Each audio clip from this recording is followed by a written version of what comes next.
Amanirenas, a rainha núbia que derrotou Roma. Imaginem por um momento o homem mais poderoso do mundo, imperador de Roma, senhor de milhões de vidas, conquistador de nações inteiras. Agora imaginem esse mesmo homem humilhado, derrotado, forçado a implorar por paz por uma mulher que a história tentou apagar, uma mulher que lutava com apenas um olho. O ano era 25 antes de C. O lugar às fronteiras do Egito com a Núbia. De um lado, o imperador Augusto, dono do mundo conhecido.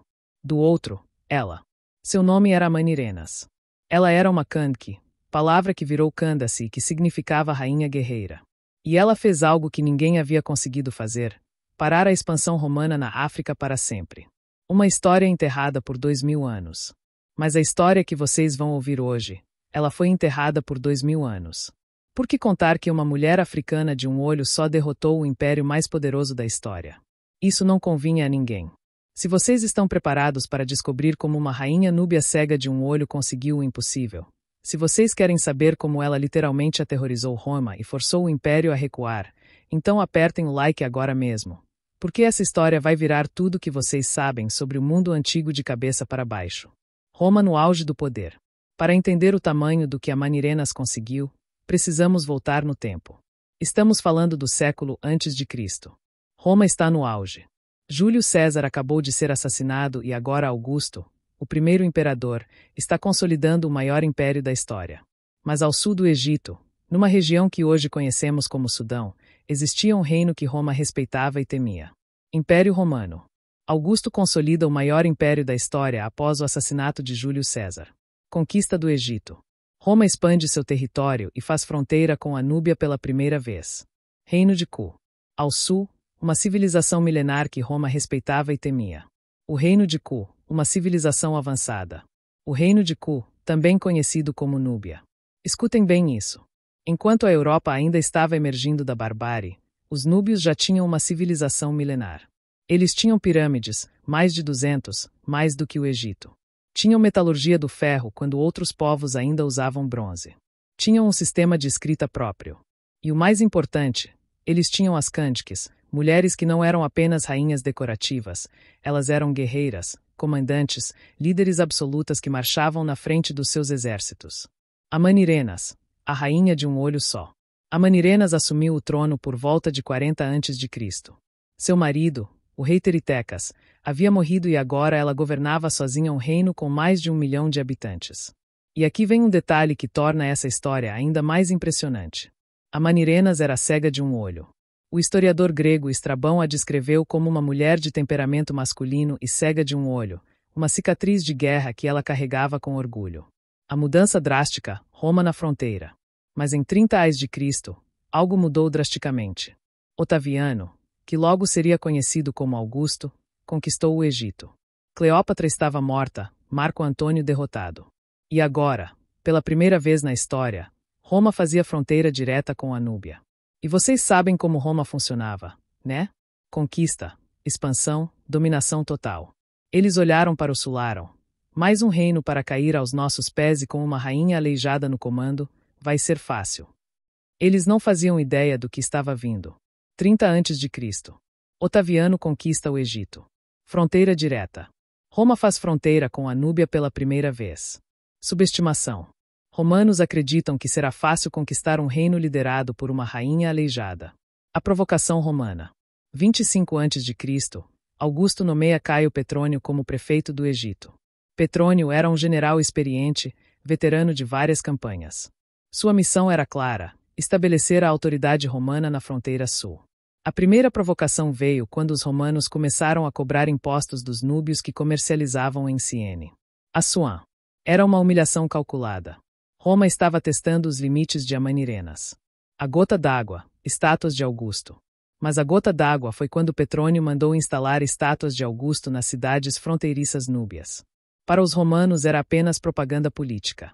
Para os núbios, era uma declaração de guerra, porque vocês precisam entender uma coisa fundamental sobre a cultura núbia. Rainhas divinas. Suas rainhas eram consideradas divinas. Elas eram a encarnação da deusa Ísis na terra. Insulto religioso. Colocar a estátua de um imperador romano em território núbio era como cuspir na face dos deuses. Amanirenas não toleraria. E a Manirenas não era o tipo de mulher que engolia desaforo calada, deficiência física. Para ela era apenas mais uma cicatriz de guerra que provava sua coragem. A decisão que mudaria a história. Em 25 anos de Cristo, ela tomou uma decisão que mudaria a história. Mobilizou um exército de 30.000 guerreiros núbios. Mas não era só isso. Ela decidiu marchar pessoalmente à frente das tropas. Uma rainha de 50 anos, cega de um olho, com décadas de experiência militar, que sabia exatamente como Roma funcionava. E como derrotá-la. O plano dela era genial na sua simplicidade. Atacar primeiro, atacar forte e atacar onde Roma menos esperava. Enquanto os romanos estavam distraídos com revoltas no Alto Egito, a Manirenas marchou rapidamente para o norte. O ataque a Siene. Primeiro objetivo, Siene. A cidade mais ao sul do Egito romano. A guarnição romana nem soube o que a atingiu. Cerco relâmpago. Em questão de horas, 30.000 guerreiros núbios cercaram a cidade. Os romanos tentaram resistir, mas eram poucos e estavam completamente desprevenidos. Queda em um dia. Siene caiu em um dia, mas o que a Manirenas fez depois? Isso sim foi o verdadeiro golpe de mestre. Ela não saqueou a cidade, não massacrou a população. Em vez disso, ela foi direto às estátuas de Augusto e as destruiu todas, uma por uma. O golpe de mestre. Mas com a principal estátua do imperador, ela fez algo que nenhum general romano jamais ousou fazer. Ela decapitou a estátua, arrancou a cabeça de mármore de Augusto e a levou como troféu para a capital núbia, Merui. Imaginem a mensagem que isso enviava. A cabeça do homem mais poderoso do mundo, pisoteada pelos pés de guerreiros comandados por uma mulher de um olho só. Era uma humilhação calculada que ecoaria por todo o Mediterrâneo. A fúria de Roma. A notícia da queda de Siene chegou a Roma como um raio. Augusto estava furioso. Como ousavam? Uma mulher bárbara e aleijada desafiando o império. Petrônio recebeu ordens diretas. Esmagar a rebelião, capturar a Manirenas viva e restaurar a autoridade romana a qualquer custo. Mobilização romana. Roma mobilizou 3 legiões completas, cerca de 15.000 homens. Cavalaria, infantaria pesada, máquinas de cerco. Força esmagadora. Era uma força esmagadora contra qualquer inimigo convencional. Mas a Manirenas não era uma inimiga convencional. Estratégia superior. Enquanto os romanos marchavam para o sul, ela estava 3 passos à frente. A genialidade estratégica de Manirenas.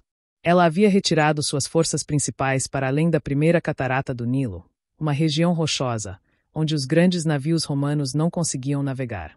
Era como lutar em casa com todas as vantagens geográficas do seu lado.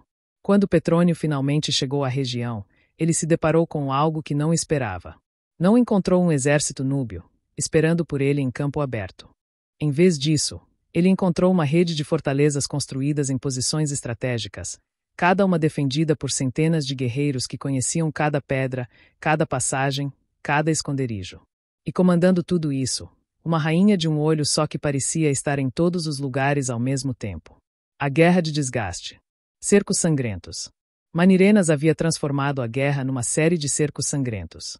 Cada fortaleza que os romanos atacavam custava dezenas de baixas. Retiradas estratégicas. E quando finalmente conseguiam tomar uma posição, descobriam que os núbios já haviam se retirado para a próxima linha de defesa. Guerra psicológica. Mas a verdadeira genialidade de Manirenas estava na guerra psicológica.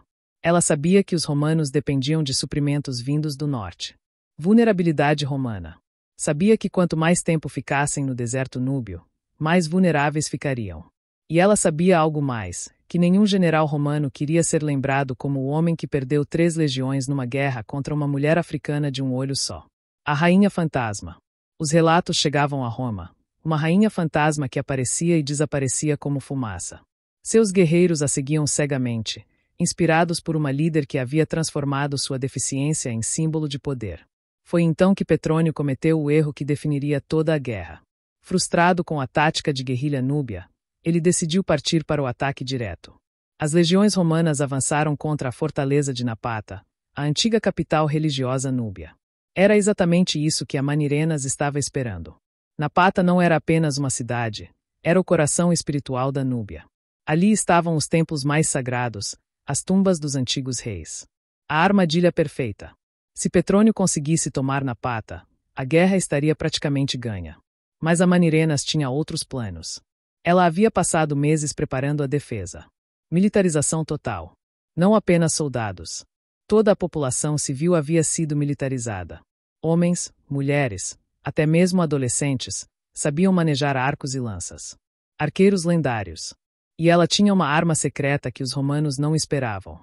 Os arqueiros núbios eram lendários. Eles conseguiam acertar um alvo a 200 metros de distância. Seus arcos eram feitos de madeira especial que só crescia na Núbia, mais potentes que qualquer coisa que Roma possuía. Chuva de flechas.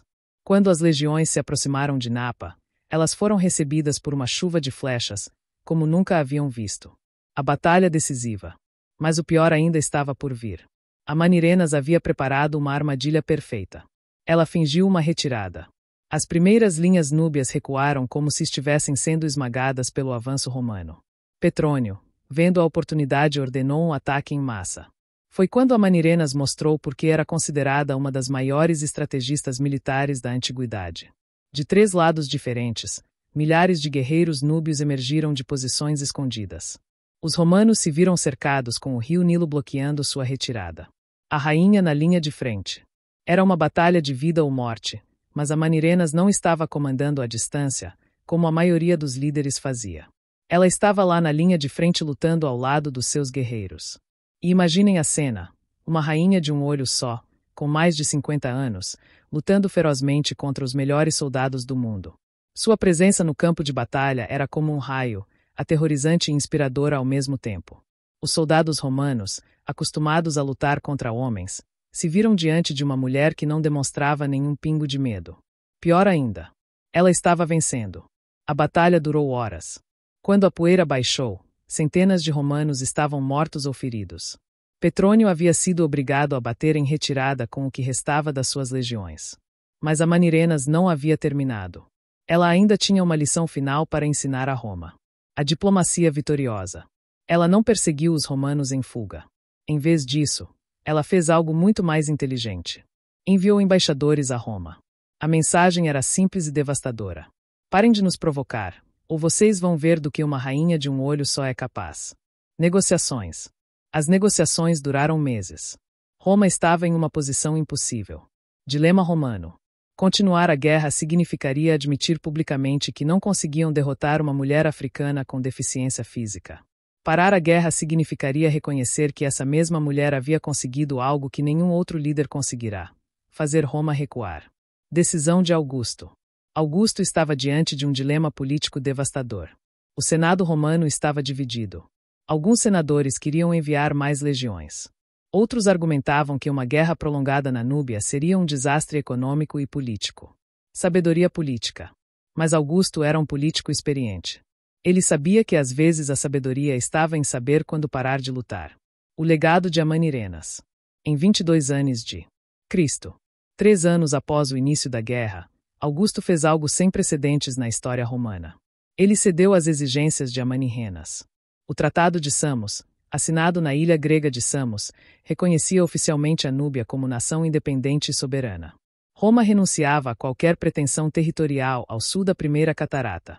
A fronteira entre os dois impérios ficava estabelecida para sempre. Mais impressionante ainda, Roma concordou em remover todas as suas guarnições da região disputada. Era uma vitória completa para Amanirenas. A história de Amanirenas nos ensina algo fundamental sobre poder, coragem e superação. Ela nos mostra que nem sempre os impérios ganham, que às vezes uma pessoa com determinação pode dobrar o sistema mais poderoso do mundo. Ela nos lembra que a liderança não tem cor, não tem gênero, não depende de perfeição física, tem apenas coragem, inteligência e a recusa em aceitar a derrota. Em 1909, arqueólogos encontraram em Mere, antiga capital núbia, algo extraordinário. A cabeça de mármore de uma estátua romana era a cabeça de Augusto, a mesma que Amanirenas havia arrancado da estátua em Siene há quase 2000 anos. Amanirenas transformou o que outros viriam como uma limitação em sua maior força. Seu olho perdido se tornou símbolo de uma guerreira que havia sobrevivido a tudo e estava pronta para mais.